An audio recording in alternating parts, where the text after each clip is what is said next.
क्या इंजीनियरिंग वाले विज्ञान और गणित दोनों विषय में पात्र हैं? क्या कहती है सूचना का अधिकार? विस्तार से जानेंगे। साथ ही नए हैं हमारे YouTube चैनल को सब्सक्राइब कर लेंगे। नमस्कार साथियों, मैं हूं विमल सर और आप देख रहे हैं सीजी जॉब एजुकेशन इंस्टीट्यूट। साथियों, कल ही की तारीख में एक PDF वायरल हुआ है जो कि सूचना के अधिकार के तहत प्राप्त हुई है।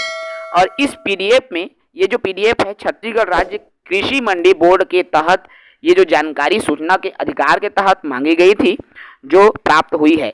इस जानकारी से ये बात निकल कर सामने आ रही है कि जो इंजीनियरिंग वाले साथी हैं, अर्थात जो इंजीनियरिंग लेके पढ़े हुए हैं, वो सब्जेक्ट जो है विज्ञान संकाय के अंदर आता है। जी हाँ, इंजीनियरिंग विषय विज्ञान संकाय के अंतर्गत आता है।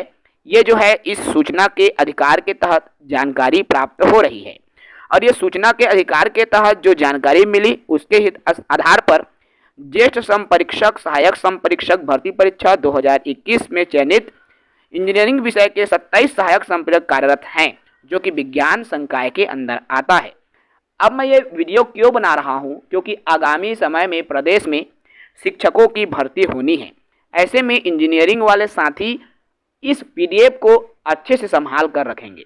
सबसे पहले आपको मैं पुनः ले चलता हूँ 2019 के PDF पर, जिसमें कहा गया है कि विज्ञान विषय आपका इंजीनियरिंग जो है गणित विषय के अंदर आता है।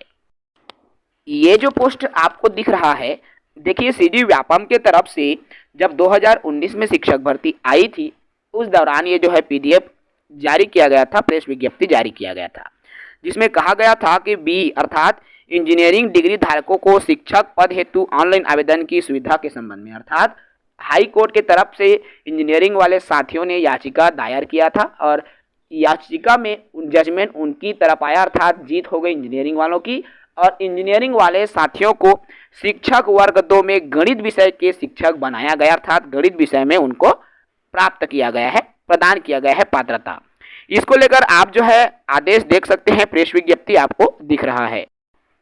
इसमें स्पष्ट तौर पर कहा गया है कि ऐसे कैंडिडेट जिन्होंने इंजीनियरिंग की डिग्री लिया हुआ है, साथ ही साथ जिसके पास B.Ed की डिग्री और TT की परीक्षा जिन्होंने उत्तीर्ण किया है, अर्थात इंजीनियरिंग B.Ed और टेट की परीक्षा जिन्होंने उत्तीर्ण किया है, वह शिक्षक वर्ग 2 गणित विषय के लिए पात्र माना जाएगा। हाई कोर्ट द्वारा इनको पात्र घोषित कर दिया गया है। देखिए 2019 की भर्ती में इंजीनियरिंग वालों को गणित विषय में रखा गया और अभी जो सूचना के अधिकार कृषि विभाग के तरफ से जारी हुआ, उसमें इंजीनियरिंग वालों को विज्ञान विषय के अंतर्गत रखा गया है। अब यहाँ इसी को लेकर लोगों के मन में सवाल उठ रहे हैं कि सर हम क्या दोनों विषय के लिए पात्र हो जाएंगे? तो जी नहीं, मैं जैसा समझ पाया हूँ साथियों, उसके आधार पर आप कक्षा 11वीं में विषय का चयन करते हैं, विज्ञान या गणित। और जब आप 11वीं में विषय चयन करते हैं तो दो ही सब्जेक्ट है, दो ही है, एक तो है आपका कला और एक आता है विज्ञान।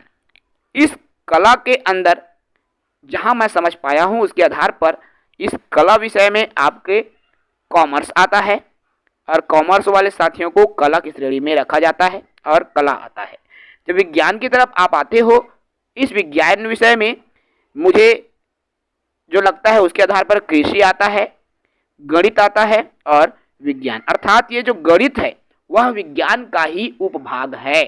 इसलिए ये कंफ्यूजन, ये भ्रम आप निकाल दीजिए कि आप विज्ञान और गणित दोनों विषय में पात्र हैं।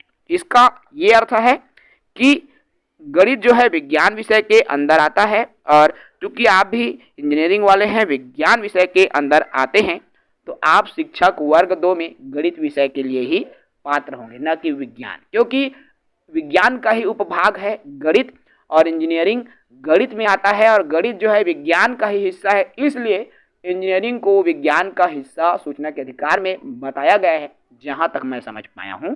इसलिए आप इतना मान के चलिए, आप इंजीनियरिंग वाले हैं। आगे निकटतम भविष्य में इंजीनियरिंग करने वाले साथी यदि B.Ed कर रखा है और उनके पास टेट की योग्यता है अपर प्राइमरी में, तो शिक्षक वर्ग 2 गणित विषय के लिए वो पात्र माना जाएगा। इस वीडियो को आप बिल्कुल संभाल के रखेंगे, साथ ही साथ इस ऑफिशियल PDF को भी संभाल के रखेंगे, जो कि आने वाले समय में शिक्षक भर्ती के दौरान इंजीनियरिंग वाले साथियों को निकटतम भविष्य में बहुत ही ज़रूरत, महती आवश्यकता इसकी पड़ने वाली है। इसके अलावा सीजी व्यापम द्वारा जो जारी किया गया था आदेश, उसको भी आप लेकर रखेंगे। ये भी जो है निकटतम भविष्य में आपका साथ देगा। सीजी व्यापम ने 12 जून 2019 को ये जारी किया था। इस आदेश को भी, इस प्रेस विज्ञप्ति को भी इंजीनियरिंग वाले साथी संभाल के रखेंगे, क्योंकि आने वाले समय में उनके लिए बहुत ही ये फायदेमंद होगा। इस वीडियो में इतना ही। आशा है ये वीडियो आपको अच्छा लगा होगा और आपकी भ्रम की स्थिति का समाधान हो गया होगा। जय हिंद।